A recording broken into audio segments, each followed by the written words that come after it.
नमस्कार शेतकरी मित्रांनो, आजचा आपला व्हिडिओ पूर्ण मारीगोल्ड बद्दल आहे, झेंडू बद्दल आहे.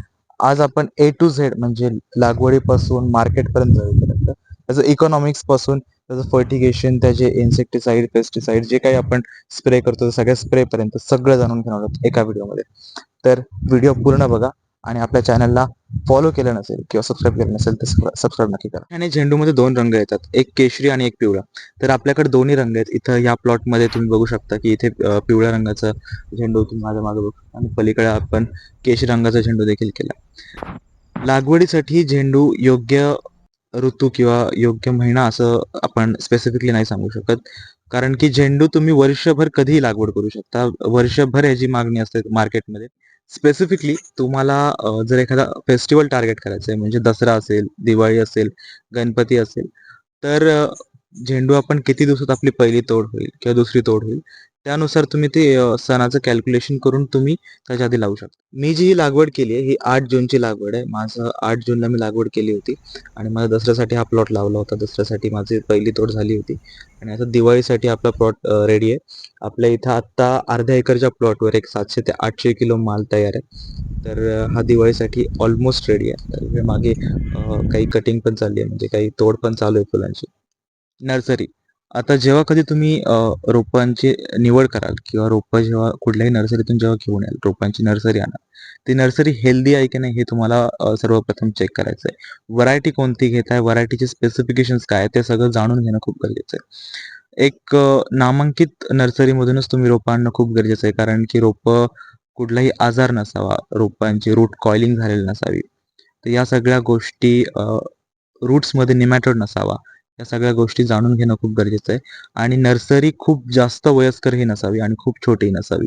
नर्सरी 21 ते 25 दिवस, ॲट द मोस्ट 27 ते 28 दिवसपर्यंतची नर्सरी असावी. त्याच्यापेक्षा वयस्कर नर्सरी असू नये.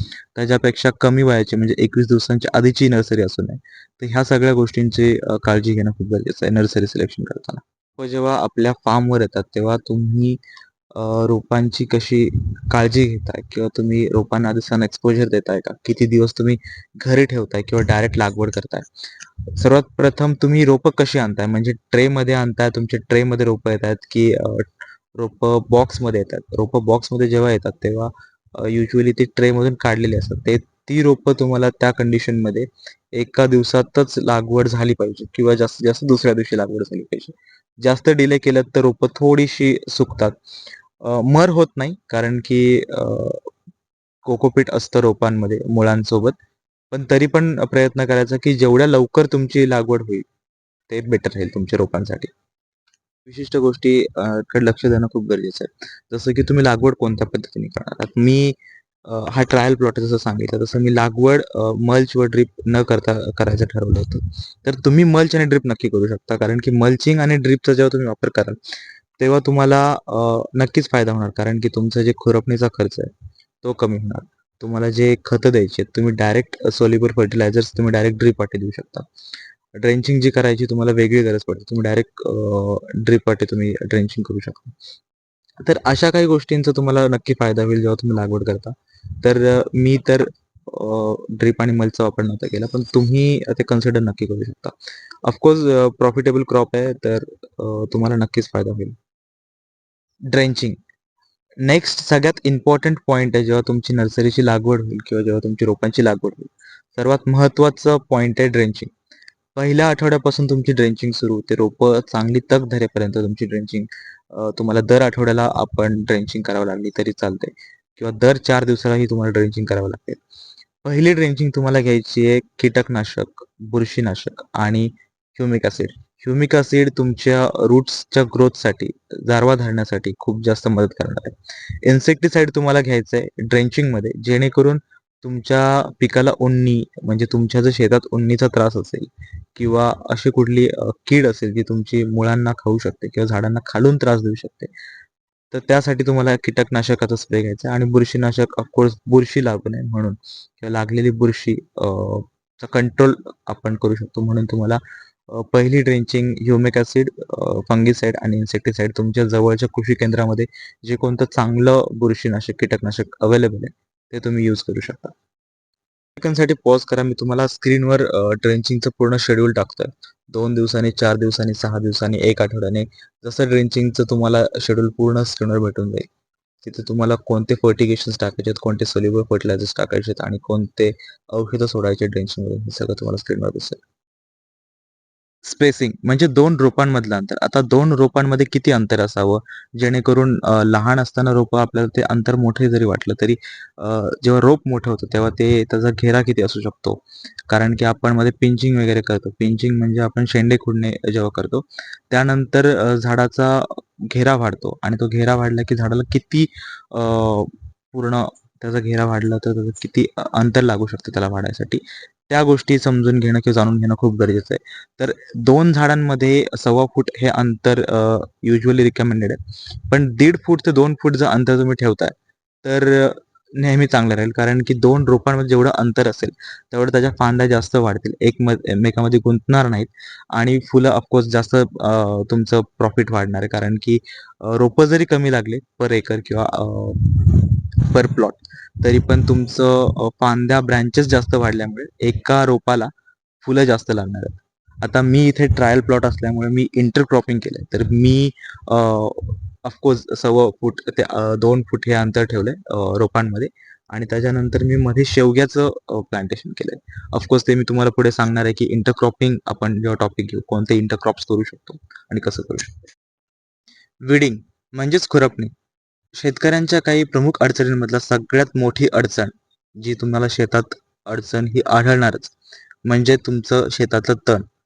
तण व्यवस्थापन ही खूप मोठा विषय आहे. तसा एक सविस्तर व्हिडिओ ह्याच्यावर नक्की बनला पाहिजे.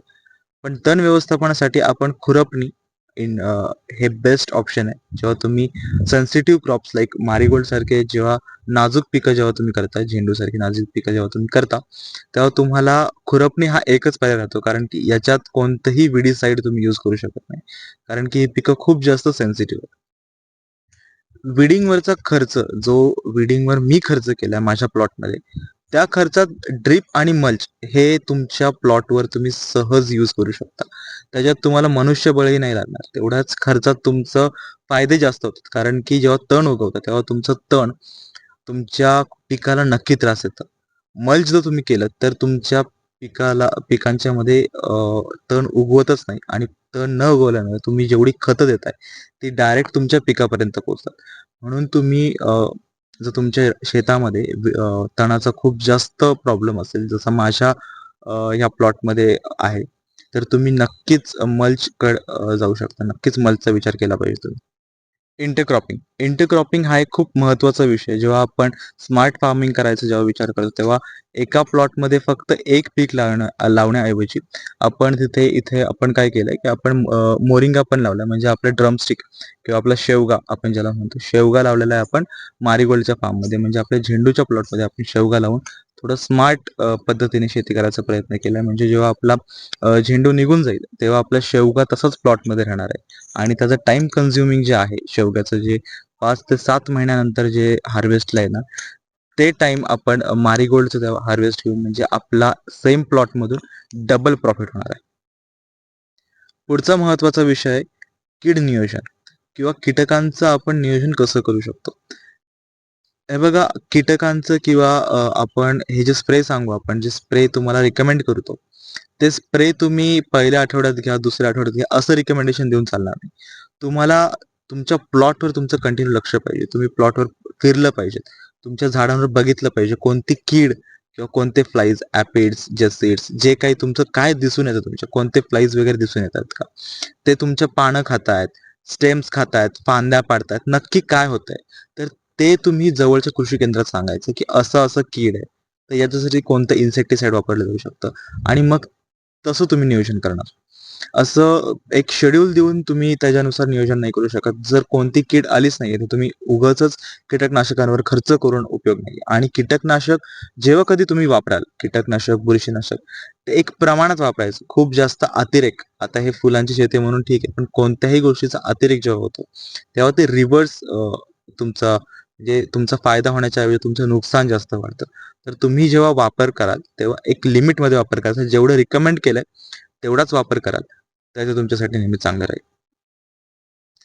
पावसाळ्याची लागवड असल्यामुळे अजून एक मोठी समस्या मला जी आढळून आली ती एक गोगलगायची होती. गोगलगाय काय करायची, की मुळांच्या थोडं वर शेंड्याच्या थोडं खाली म्हणजे जेव्हा रोपं लहान होती, मधोमध फांद्याचं रस शोषण करायची आणि फांद्या डायरेक्ट खाली पाडायची किंवा झाडंही खाली पाडायची. तर गोगलगायीसाठी कोणतंही कीटकनाशक तुमचं काम करणार नाही. गोगलगायीसाठी वेगळं औषध येतं. स्नेल किल म्हणून त्याचं औषधाचं नाव आहे. तेच तुम्हाला पर एकर तुम्हाला 1 पॅकेट किंवा अर्धा एकरसाठी 1 पॅकेट जर तुम्ही टाकलं, तर तुमचं गोगलगाईवर नियंत्रण चांगल्या प्रमाणात होईल. सर्वात एक महत्त्वाचा विषय या सर्वात राहतो तो म्हणजे व्हरायटी. व्हरायटी सिलेक्शन खूप इम्पॉर्टंट आहे. आपण जी व्हरायटीची लागवड केली ही अंबर व्हरायटी आहे. येलो आणि ऑरेंज अंबर व्हरायटीचा आपण लागवड केली आहे. तुम्ही कोणती व्हरायटी सिलेक्ट करताय? तुम्हाला हायब्रिड व्हरायटी हवी की किंवा कलकत्तासारखी लोकल व्हरायटीचं लागवड करताय? कोणतं मार्केट तुम्ही टार्गेट करता त्यानुसार तुमची व्हरायटीचं सिलेक्शन झालं पाहिजे आणि त्यानुसार तुम्ही लागवड केली पाहिजे. सर्व नियोजन जर अप टू मार्क असेल, तर तुमचा पहिला तोडा 55 ते 60 दिवसात नक्की होईल. 1 एकरमधून तुमचं 4 टन उत्पादन 100% निघेल. 4 टनच्या खाली तर तुमचं उत्पादन गेलं नाही पाहिजे, जर तुमचं सर्व नियोजन प्रॉपर आहे. निसर्गाने साथ देणं ह्याच्यात सगळ्यात महत्त्वाची गोष्ट आहे. कारण की जसं ह्या वर्षी पाऊस खूप जास्त होता, त्यामुळे नुकसानही खूप जास्त झालंय. ऑफकोर्स तुम्ही जी आता प्लॉटची अवस्था बघताय किंवा खूप झाडं पडलेली पण तुम्हाला दिसतील. लोकांचं खूप जास्त शेतकऱ्यांचं खूप जास्त नुकसान पण झालंय. ऑफकोर्स या सगळ्यात निसर्गाचा खूप मोठा वाटा आहे. त्यांनी जर साथ दिली तर तुमचं 4 टन पर्यंत पर एकर उत्पादन नक्की निघाल आणि तुमचा ₹50 जरी तुम्हाला त्याच्यात रेट सापडला, तरी ₹2,00,000 तुमचं कुठेच नाही गेले. त्याच्यात या 1 एकरसाठी तुम्हाला खर्च सांगतो, एक 70 ते 80,000 तुमचा मॅक्स टू मॅक्स खर्च होऊ शकतो आणि तेवढा खर्च जर झाला तुमचा ₹1,25,000 तरी तुम्हाला कमीत कमी 4 महिन्याचा प्रॉफिट राहणार असेल. फक्त 1 एकरच्या प्लॉटमधून. व्हिडिओ आवडला असेल तर लाईक नक्की करा आणि आपल्या चॅनलने तुम्हाला अशीच अधिक माहिती हवी असेल तर आपल्या चॅनलला फॉलो आणि सबस्क्राईब देखील नक्की करा. धन्यवाद.